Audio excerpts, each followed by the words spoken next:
Eu quero fazer uma reflexão com vocês sobre algo que tem me deixado um pouco preocupado, e eu tenho decidido de um tempo para cá, fazendo a minha revisão, que a igreja precisa estar melhor instruída, mais apta para lidar de uma forma sóbria, séria, a oferecer a Deus um culto racional. O culto racional, ele não restringe a presença do Espírito Santo, muito pelo contrário. As pessoas racionais, no contexto bíblico, quando a Bíblia diz que nós devemos oferecer a Deus um culto racional, a proposta é fazer com que aquele que vai oferecer o culto faça de uma forma sóbria, de uma forma clara, de uma forma objetiva. Essa é a grande verdade. Não sem saber o que está fazendo, sem saber o que está falando, ou falando de uma forma automática.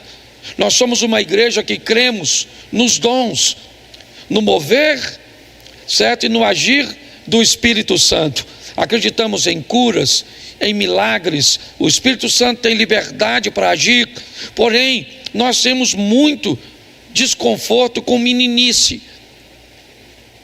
Nós temos muito desconforto com um discurso que tem por propósito manipular pessoas, inibir a capacidade das pessoas de exercer seu raciocínio, ainda que seja errado, ainda que seja equivocado.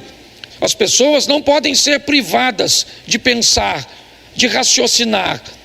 Fazer isso é causar na pessoa um nível de dependência.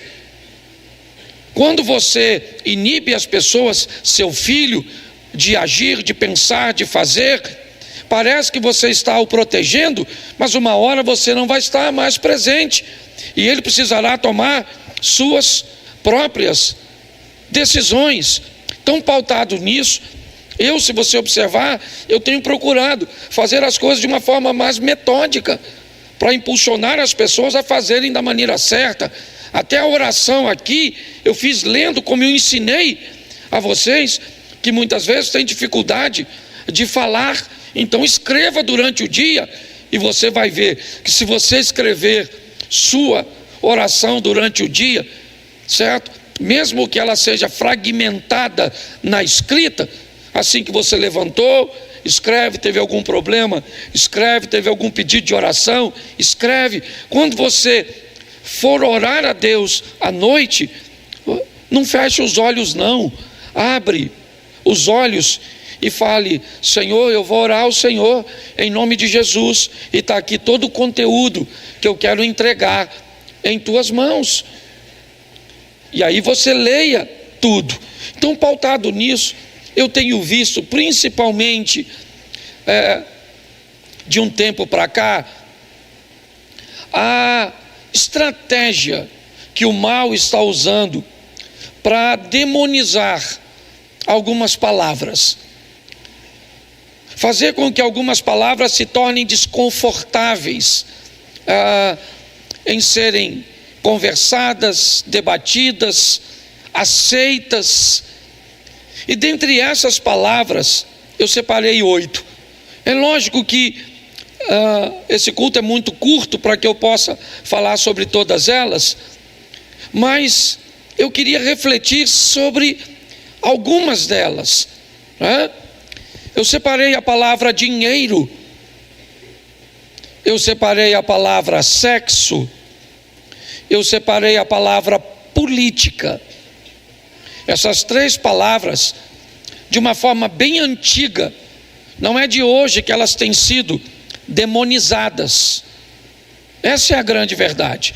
O dinheiro se tornou um mal. Tratar desse assunto é desconfortável. Cônjuges brigam quando vão conversar sobre dinheiro. Famílias brigam quando vão repartir seus bens, certo? Pessoas têm dificuldade de conversar sobre esse assunto, porque em algum momento o dinheiro virou algo do demônio. Nós temos a palavra sexo. Em algum momento, algo que a Bíblia diz que foi Deus que criou, certo? E que tudo que Deus cria é bom, foi demonizado.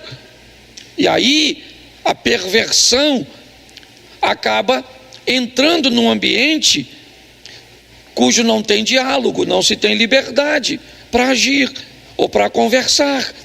Então a pornografia, a pedofilia, a promiscuidade, certo? Tem entrado nesse ambiente por quê? Porque essa é uma palavra que é do demônio, a palavra sexo. Nós temos a palavra política, certo?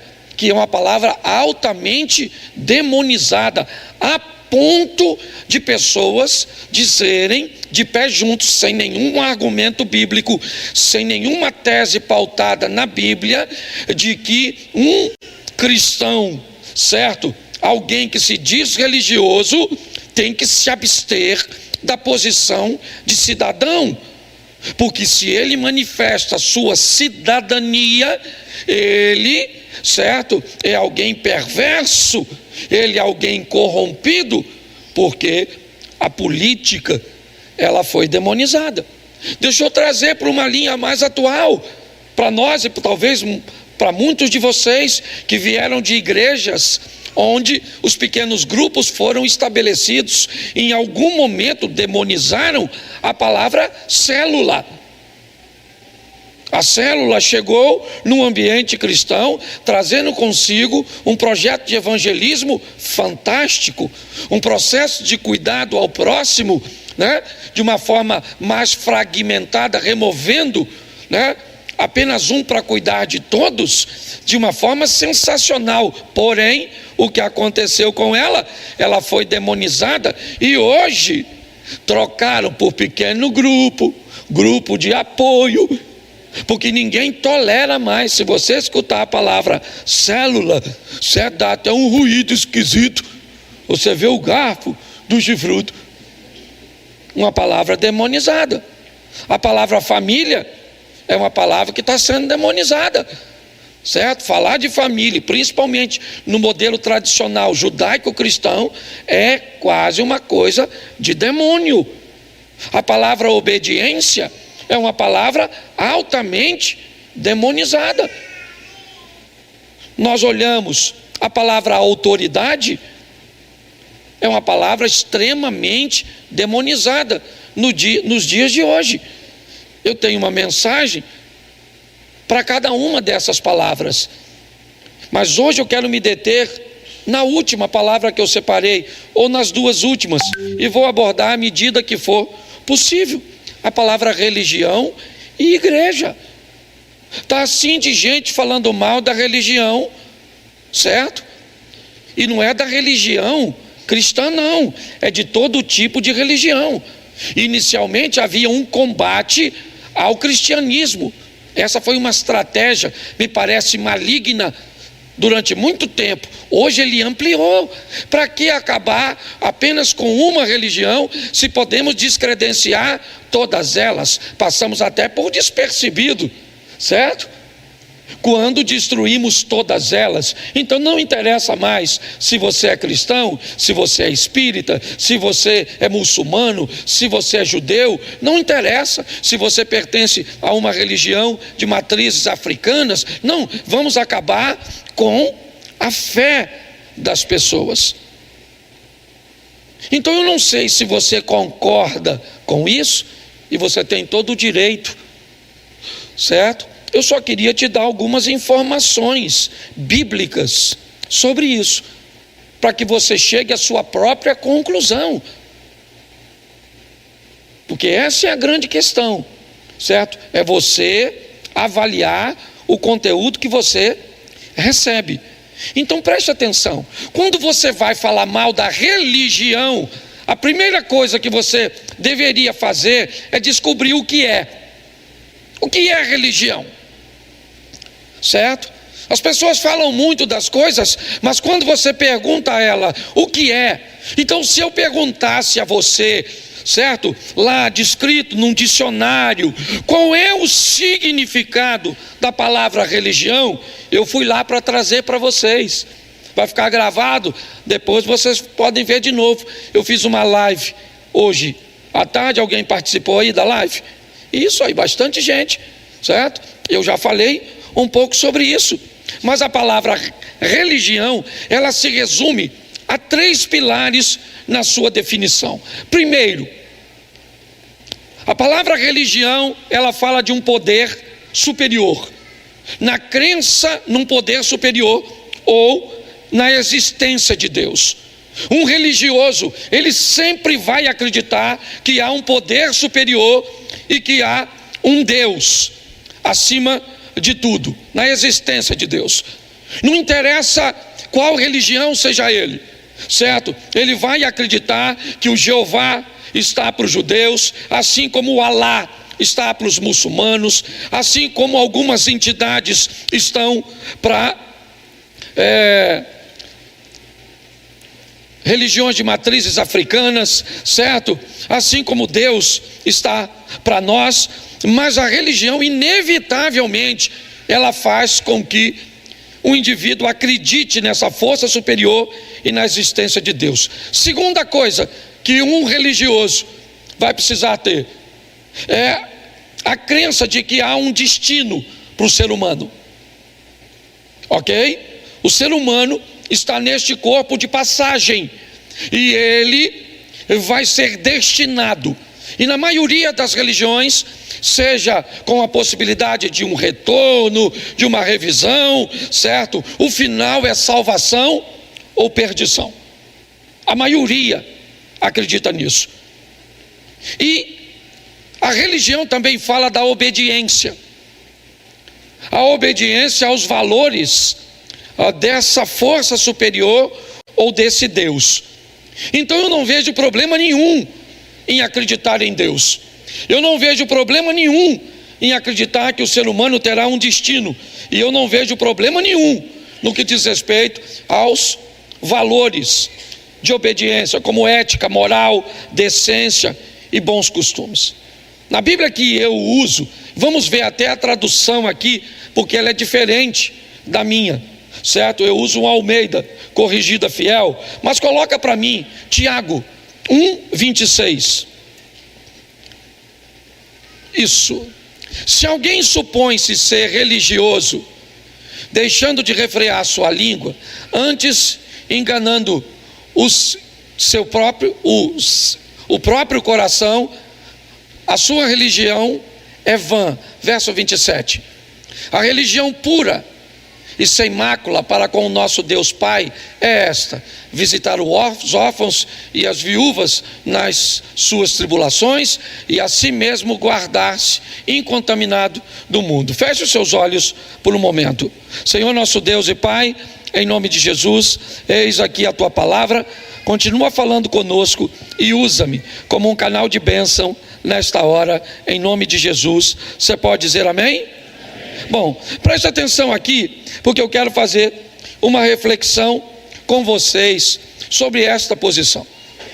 Nós vimos 3 vezes a palavra religião aparecer no texto em que lemos. Algumas pessoas podem trazer uma tradução diferente, mas nós temos que entender uma coisa. A Bíblia está dizendo que aquele que cuida ser religioso precisa ter domínio daquilo que fala, disse Tiago, porque senão a religião dele é vã. O verso 27 diz que a religião pura e imaculada é cuidar dos outros sem perder o cuidado de si mesmo. Então não há nenhum problema com a religião, nenhum problema com ela. As pessoas começam a trazer informações, eu não sei pautadas em quê, tá certo? Para falar tanto contra a religião do que contra a própria igreja. E o sistema hoje tem a seguinte definição: para eu ser cristão, eu não preciso ir à igreja, eu não preciso fazer parte de uma igreja. Em tese, ninguém está preocupado se você faz parte da igreja ou não. A verdade é essa. O que as pessoas querem saber é se ao fazer parte dessa igreja, você fará duas coisas que incomodam demais aquele que luta contra a igreja. Segundo, primeiro, você vai se tornar obediente a Deus. Esse é um problema sério para o mal.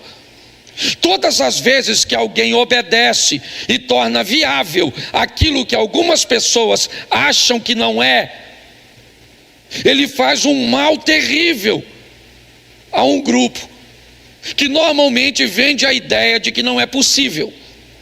Segunda coisa que incomoda muito as pessoas: o financiamento que você exerce para esse sistema continuar de portas abertas, mudando a vida de pessoas. Essa é a grande verdade. As pessoas que dizem que você não deve ser religioso e dizem que você não deve frequentar uma igreja, ela não está preocupada com sua alma. Não. Ela simplesmente, certo, está preocupada com a possibilidade de você se tornar alguém obediente e que pior, e de você colocar seu dinheiro, como acabamos de fazer, com dízimos e ofertas. Para quê? Para que essa instituição continue funcionando, propagando. Essa é a grande verdade. Qual é a grande questão? E eu acho que você já deve ter notado isso, mas é importante vermos. Por que é que viemos à igreja de fato? Será que ao recebermos Cristo como Senhor e Salvador de nossa vida, será que depois de termos um entendimento na fé em Cristo, precisaríamos continuar vindo à igreja? Será que eu saio da minha casa para vir para cá para ser salvo? Será que eu estou fazendo isso aqui porque cumprindo isso que eu estou fazendo, eu sou salvo? Quando alguém diz que pessoas não devem ir à igreja depois de terem recebido a Cristo como Salvador, na verdade elas estão dizendo: para que voltar para a igreja se você já recebeu a sua salvação? Olhe bem, a proposta é: pense apenas em você. Se você acha que eu venho para a igreja para pregar, certo, para compartilhar aqui a palavra de Deus, porque eu acredito que você é salvo por isso, você está enganado. Não tem nada a ver com isso. A minha fé em Cristo Jesus e a minha obediência faz com que eu seja salvo por Ele. Porém, coloca para mim, por favor, Mateus 16, 25. Dá uma olhada nesse texto, talvez ele te explique um pouco. Porquanto quem quiser salvar a sua vida, perdê-la-á. E quem perder a sua vida por minha causa, achá-la. Preste atenção. Quando eu saio da minha casa para vir à igreja, sabe o que eu trago para cá? As minhas experiências. Sabe o que eu trago para cá? A minha família. Sabe o que eu trago para cá? O meu dinheiro. Sabe o que eu trago para cá? O meu conhecimento bíblico. Porque eu estou na igreja para oferecer às pessoas aquilo que eu recebi. Porque eu não estou preocupado com a minha salvação. Não. A minha salvação está em Cristo Jesus. A minha preocupação atual é que outras pessoas sejam alcançadas por aquilo que eu já fui. Essa é a grande verdade. Então, quando alguém diz: ninguém precisa ir à igreja, observe se as pessoas que estão falando isso, certo, pregam o evangelho e difundem a salvação. Dá uma olhada. Algumas têm um ministério para fazê-lo. Sim, nós temos um missionário.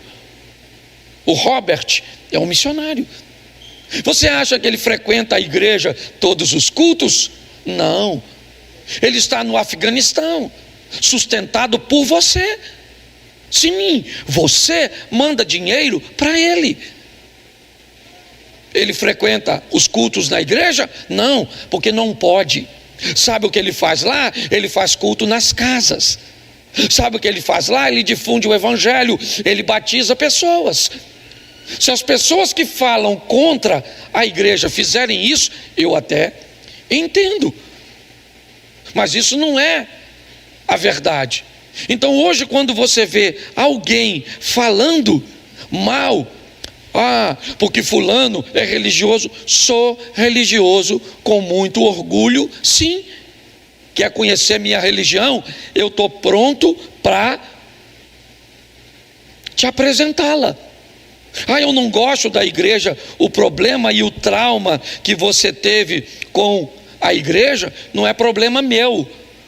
Tá certo? Se você se associou a um pastor sem vergonha, que pedia dinheiro 3, 4 vezes durante o culto, que pegava uma medalhazinha e dizia: isso que cante comigo uma canção na hora da oferta, tudo entregarei, tudo entregarei. Ou seja, se você foi traumatizado por esse tipo de liderança, isso não é culpa nossa. Seu argumento é insustentável. A igreja foi criada por Cristo. A igreja é chamada de noiva de Cristo. Qualquer um que fale contra ela, fala contra Cristo. Mas a igreja somos nós. Então tá bom, querido, somos nós reunidos. Se não há possibilidade de se reunir, eu entendo. Mas a igreja é uma agência do reino para apresentar a Cristo. Então eu fico olhando as pessoas, e pior, alguns até crentes falando sobre isso, mas a maioria deles, diga-se de passagem, tudo traumatizado, porque o pastor fez isso, porque a irmã de oração fez isso, porque recebeu uma profetada ao invés de uma profecia, porque o outro fez aquilo, tudo revoltadinho. A culpa é de quem? Eu fico imaginando a confusão que isso não vai dar na fila do inferno. Porque tem gente que diz assim: ô pastor, para eu ser crente igual uns irmãos que tem na igreja, eu prefiro viver a minha vida. Você está certo. Tem uns crentes na igreja ruim. Tem irmão na igreja que, se o diabo vier aqui e me pedir referência para levar, eu não dou. Estou falando certo. O diabo fala assim: eu vou levar fulano. Eu digo: rapaz, não leva não, que isso vai apagar o fogo do inferno. Isso vai arrumar uma confusão desgramada lá. Vai abrir um inferninho na outra esquina. Você entende? Sim ou não? Agora, alguém que vive fora dos valores de Cristo, dentro da igreja, e alguém que vive fora da igreja, sem os valores de Cristo, vai para onde? Para o mesmo lugar. Então eu queria que você entendesse isso, que é uma palavra que está sendo altamente demonizada, certo? O tempo inteiro hoje você vai ouvir gente falando contra a religião e contra a igreja. Eu não posso me deter muito. Segunda palavra que eu quero refletir com vocês, a palavra autoridade.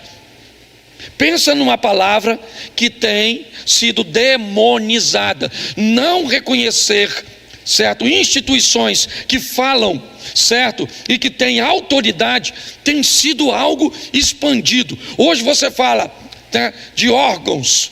Por exemplo, você fala de professores. Pare e pense. A palavra professor, na minha época, tinha uma autoridade muito grande, sim ou não? Sim.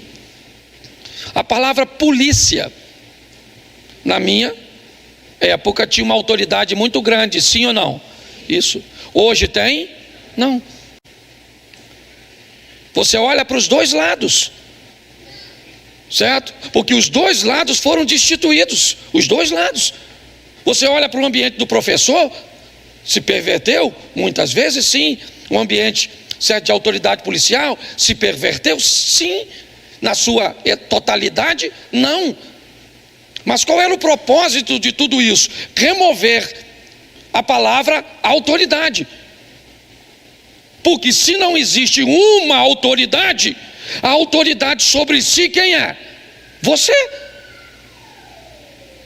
É cada um olhando para si mesmo e achando que é uma autoridade sobre si, ou seja, você faz o que você bem entender. São palavras que hoje não soam muito bem.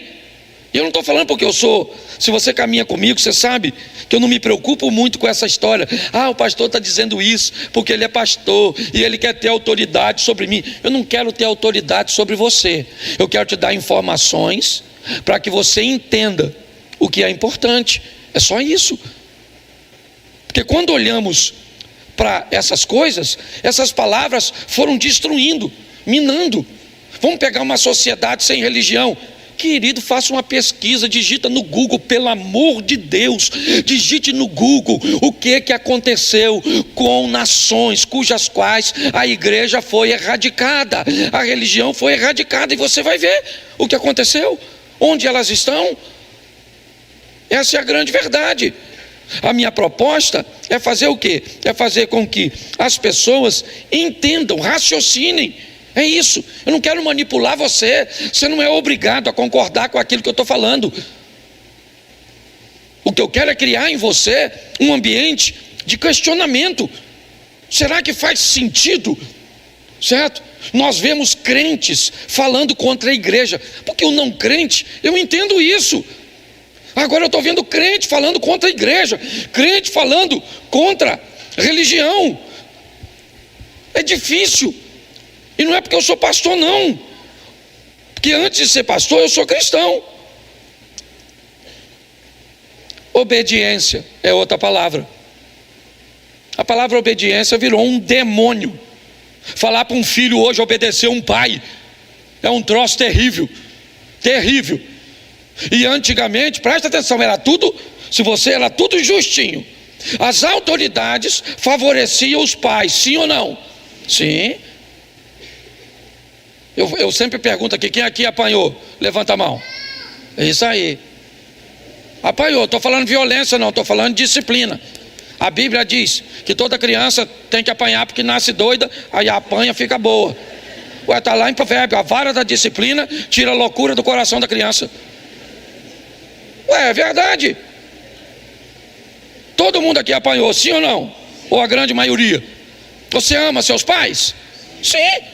Eu estou para te dizer que quem apanhou do pai ama mais o pai do que quem não apanhou. O que era isso? Obediência. Obediência aos mais velhos. Eu lembro, o vizinho estava vendo você fazer algo de errado, ele falava: foi lá com seu pai, hein? Você ficava assim: não fala não vou fazer mais não. Sim ou não? Pega uma criança de hoje e diz para ela: vou falar com seu pai. Sabe o que ela fala? Se você encontrar ele, fala com ele que eu estou tentando falar com ele já faz uns dias. Então são palavras que elas se perderam e a sociedade está virando essa bagunça. Porque hoje você falar em obedecer, que obedecer, rapaz? Que obediência? Que autoridade? Hoje não tem autoridade. Que igreja? Que religião? Que família? Quando você vai falar de família, você fala de casamento, pensa na tribulação que você tem para falar. Hoje tem, sei lá, não sei nem quantas definições para definir uma pessoa. É ou não é? Tem hétero, tem homo, tem e pan. E vai, cada um. A mulher queria casar com a árvore nos Estados Unidos. Você pensa um troço desse? Porque a palavra família, nos moldes judaico-cristão, virou um demônio. Porque nós temos discurso de ódio. Isso. Odeio. Assistiu os Smurf. Infeliz. É verdade. Filho. Demonizaram. Hoje criança, cara, ninguém quer ter filho não. Filho é um troço caro demais, menino. Esse negócio de ter filhos, até porque você nem sabe o que vai ter. Parece crocodilo. Que nasce primeiro de acordo com a temperatura. Eu não gosto nem de falar disso, que eu fico doido. Mas é verdade. Certo? Família, respeito aos pais. Isso era uma coisa que nos trouxe até aqui, gente. Se nós perdemos isso, nós estamos fritos. Essa é a verdade. Uma sociedade sem religião, sem igreja, sem autoridade, sem obediência, sem família. Onde é que nós vamos? Pare e pense. Você já parou para pensar nisso? Uma sociedade que não pensa em política, eu sou contrário. Ok? Primeiro, a botar um político para vir fazer política no altar da igreja. O máximo que a gente pode fazer é orar para Deus abençoar. Sou contra. Certo? Vocês nunca me viram fazendo isso aqui. Eu fiz uma vez isso aqui quando o governador esteve aqui em hoje, estávamos recebendo o governador do nosso estado, certo? E dei uma palavra a ele como cristão. Mas eu aqui não fico dizendo em quem você tem que votar. Para mim, se você votou no Lula, se você votou no Bolsonaro, se você votou no Enéas, se você votou no... Eu não quero saber.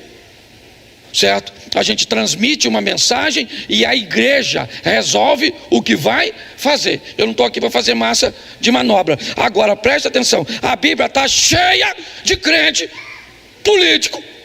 E quem é que colocou? Deus. Deus queria levar seu povo para um ambiente seguro. Deus sabia que uma grande crise iria se instalar no mundo antigo, na época dos egípcios.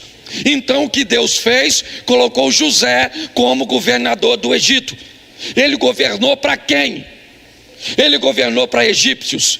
Ele governou para sua família. E todas as nações que estavam em voltas do Egito, ao redor do Egito, foram beneficiadas pelo governo de José. Porque um político, um governante sério, ele governa para o povo. Não interessa se esse povo é branco, se ele é preto, se ele é rico, se ele é pobre, se ele é homo, se ele é hétero, não interessa. Nós não temos como cidadãos, nós não temos como nos desvencilhar dessa questão política. Ela faz parte do nosso dia a dia. Aí você encontra alguém maluco que acha que Deus vai sair do céu para votar. A obrigação é nossa de escolher. Está ruim de escolher, eu sei que está ruim, por isso que eu não falo. Mas não vem falar comigo que um cristão não pode ter uma posição política, porque aí, querido, você, por favor, a sua mentalidade, aliás, se você pensa desse jeito, eu sugeriria a você que vá para uma igreja onde o líder religioso pensa assim, porque isso para mim é tão insano. Esse dia alguém falou: o senhor não pode falar porque o senhor é pastor. Eu falei: querido, eu não sou pastor, tira isso da sua cabeça. Eu estou pastor quando estou exercendo a minha função pastoral. Para minha mulher, eu não sou pastor, eu sou marido. Pergunta a ela se ela fala lá em casa: pastor Cláudio, como está? Você acha que os meus filhos, o Felipe, que é meu filho, fala para o pastor Cláudio? Você acha que meu neto me chama de pastor? Porque para meu neto eu não sou pastor, eu sou avô. Para minha mulher eu não sou pastor, eu sou marido. Para o meu filho eu não sou pastor, eu sou pai. Para minha mãe eu não sou pastor, eu sou filho. Certo? Para os meus amigos eu sou o Cláudio. Entendeu? E para a política eu sou um cidadão. E você também, goste ou não. Você pode até abrir mão do seu direito, certo? Mas você é um cidadão. Então, por favor, para com essa palhaçada de que religião e política não se misturam. Não mistura, mas você é cristão. É obrigação sua orar pelos políticos tudo. Você já me viu fazendo brincadeira, mas quando eu dobro o meu joelho, eu não votei no Lula. É lógico que eu não votei, certo? Mas eu oro por ele, para que ele tenha um bom governo. Você acha que eu gosto do Alexandre de Moraes? Eu não gosto, pelas coisas que faz com gente que está conosco aqui, ó. Eu já falei isso aqui. Nós temos um dos nossos que pegou 16 anos de prisão por causa dele, injustamente, sem provas nenhuma. Mas você acha que eu vou amaldiçoar ele? Eu não vou, porque da minha boca não sai maldição. Eu vou orar. Você está entendendo? É responsabilidade nossa. Mas essa foi uma palavra demonizada. Seja franco aqui agora, você tem livre. Você sabe que aqui você tem. Quem aqui acha que política, que o crente deve ser totalmente alheio à política, não deve falar de política, não deve fazer nada? Por gentileza, levante a mão. Pode levantar. Deixei você sem graça. Então tá bom. Não, é porque se você analisar direitinho, as pessoas precisam aprender a se posicionar. Pastor, eu penso desse jeito, eu acho que não dá mesmo não, porque Jesus está no controle de tudo. Entendeu? Não está na Bíblia, mas eu creio que você pensa assim.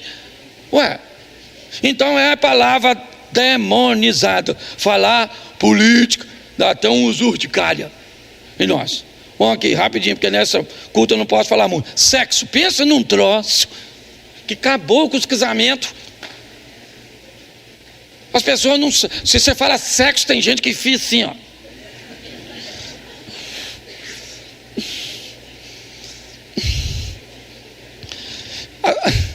Você falou sexo na igreja, a mãe já fecha logo os ouvidos dos filhos. O menino tinha 11 anos de idade, o pai falou com o menino: meu filho, está na hora de nós conversarmos, tirarmos umas dúvidas sobre sexo. O garoto falou: senta aí, pai, quais são? É só você falar. Então deixa eu falar uma coisa para você. Quem criou o sexo foi o capeta? Sim ou não? Quem criou o sexo foi quem? Então por que a mulher às vezes não tem intimidade para conversar com o marido sobre esse assunto? O marido não tem intimidade para conversar com a mulher? Por que a pornografia está aí, um pessoal com as cabeças tudo tortas, com os troços tudo esquisito? Porque alguém demonizou, rapaz. Um namorado deveria ter toda a liberdade de falar sobre sexo com a sua namorada antes de casar. Minha filha, senta aí que hoje nós vamos falar, nós não pode fazer, nós acreditamos só depois do casamento. Então, mas senta aí, minha filha, vamos conversar sobre isso, tá certo? Bom, na modalidade das Olimpíadas, do sexo depois de casado, você, assim, fala, não fala, tem mulher que gente, quando eu citar exemplo, eu não falo o nome, então por favor, não se aborra. Eu fui lá no gabinete do pastor, e ele me usou como exemplo. Não usei, eu não faço isso, entendeu? Mas eu preciso usar os exemplos, mas eu não falo o nome, eu falo o crime, mas não falo o criminoso, entendeu? Eu não falo, eu nunca falei. As pessoas ficam constrangidas, certo? Mas qual é o problema? Alguém acabou criando em torno da palavra sexo uma visão tão ruim, tão perversa, tão suja, tão má, que o pai tem vergonha de falar com o filho, a mãe tem vergonha de falar com a filha. Sabe, fique tranquilo, a internet não tem. Fica tranquilo, certo? Que a família dos netos não tem, certo? Eles vão falar e ensinar do jeito que eles quiserem. E quando você for descobrir, deformaram seu filho, deformaram sua filha, certo? Eu fico olhando as senhoras mais antigas.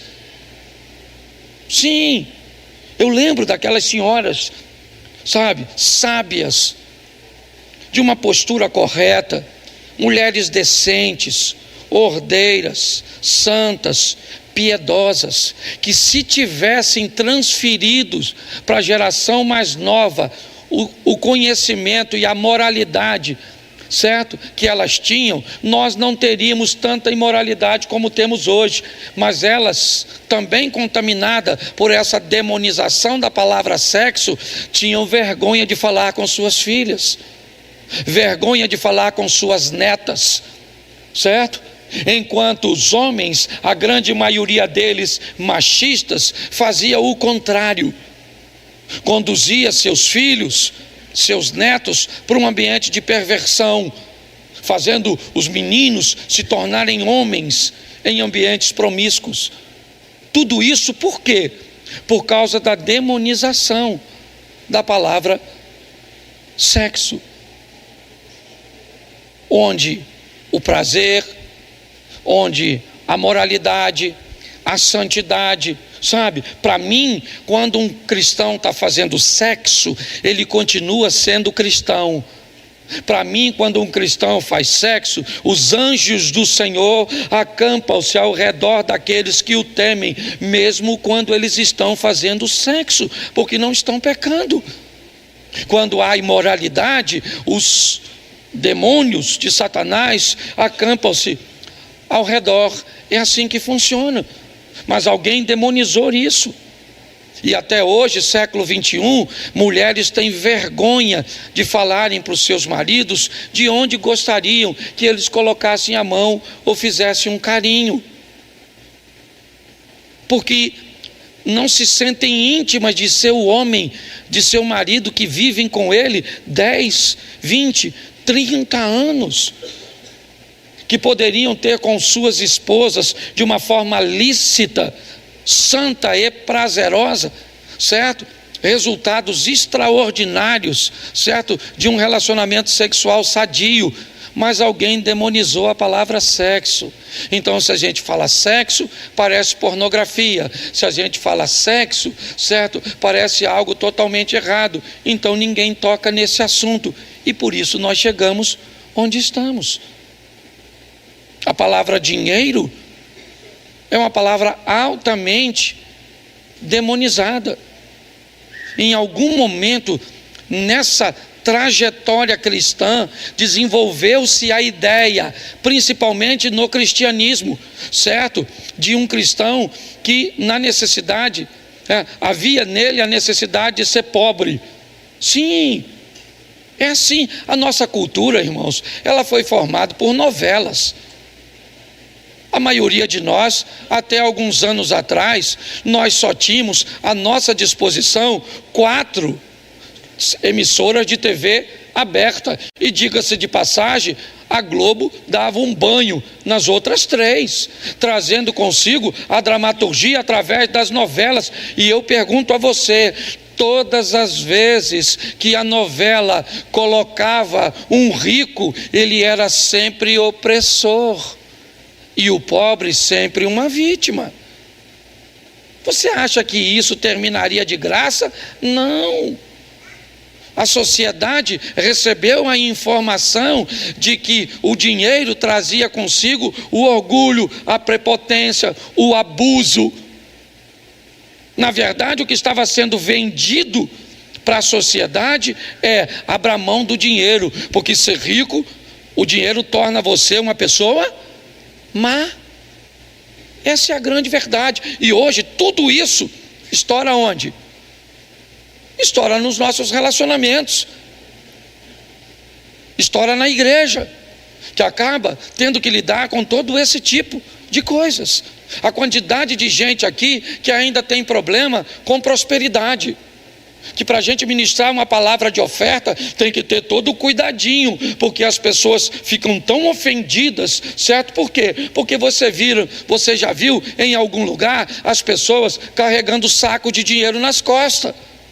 Eu entendo isso, porque você viu em algum lugar um pastor, ruim, mal intencionado, realmente tirando proveito das pessoas, vendendo isso, vendendo aquilo, fazendo isso, fazendo aquilo. Eu sei, mas gente ruim tem em todos os lugares. Nós temos que entender isso. Nós vamos ter problema com sexo por falta de habilidade. Nós vamos ter problema com política. A Bíblia me diz uma coisa, eu não sei se isso dá para acontecer na sua vida, ou se você seria capaz de tomar posse desse texto. 1000 cairão ao teu, 10.000 à tua, mas você, isso. O assunto é dinheiro, tem gente caindo para lá e para cá, mas eu não vou cair. O assunto é sexo, tem gente caindo para lá e para cá, mas eu não vou cair. O assunto é política, tem gente caindo para lá e para cá, eu não vou cair. Nós precisamos preparar uma igreja forte, apta, porque se cria um ambiente, certo, demonizado para se discutir esse assunto. Se você for defender e não tiver preparado, vai passar vergonha no ambiente estudantil, vai passar vergonha no ambiente, né, da rede social. Essa é a grande verdade. Então nós olhamos, há muito tempo atrás tinha um engenheiro que trabalhava comigo, e ele me disse uma frase que eu não gostei, mas que eu tive que parar para pensar. Ele diz: o problema de vocês crentes é que vocês leem muito sobre o pouco e falam muito sobre o pouco que lê. A falta de formação nossa, talvez vocês sejam muito habilitados para falar sobre a sua formação acadêmica, sobre a sua profissão, sobre aquilo que você desempenha. Talvez se eu perguntar para você sobre sua profissão, sobre o que você faz, sobre o produto que você representa, sobre a área que você atua, você me daria uma aula, e isso está certíssimo no que diz respeito a essa vida terrena. Mas e a hora que requererem de você um pouco do seu conhecimento a respeito das coisas de Deus e das coisas espirituais? Está chegando um tempo onde não vai se tolerar mais um crente superficial. As coisas estão apertando. Nós temos uma bênção a nosso favor ainda, certo? Por tempo aparentemente limitado, a rede social. Porque o sistema já comprou a mídia, certo? Fechada. Hoje é fácil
porque quando alguém vai fazer alguma coisa, tem alguém filmando. A rede social ainda pode falar uma verdade, mas vocês devem saber, certo? Eu acredito que aqueles que entendem um pouquinho de política devem saber que já quase no finalzinho de dezembro, quase no apagar das luzes de 2023, certo? O nosso atual presidente sancionou uma lei sem a necessidade de passar por lugar nenhum, apenas por ele, certo? Estabelecendo já uma linha, né? De uma forma simples para eu falar para vocês, que restringe, certo? Esse nível de comunicação, dizendo o que é verdade e o que é mentira. Então a igreja precisa se preparar, porque vem tempos que a igreja vai crescer como nunca cresceu, certo? mas que vai ser perseguida como nunca foi. Essa é a grande verdade, certo? É a hora do trigo e do joio, certo? Ser visto de uma forma muito clara, e nós precisamos estar preparados para isso.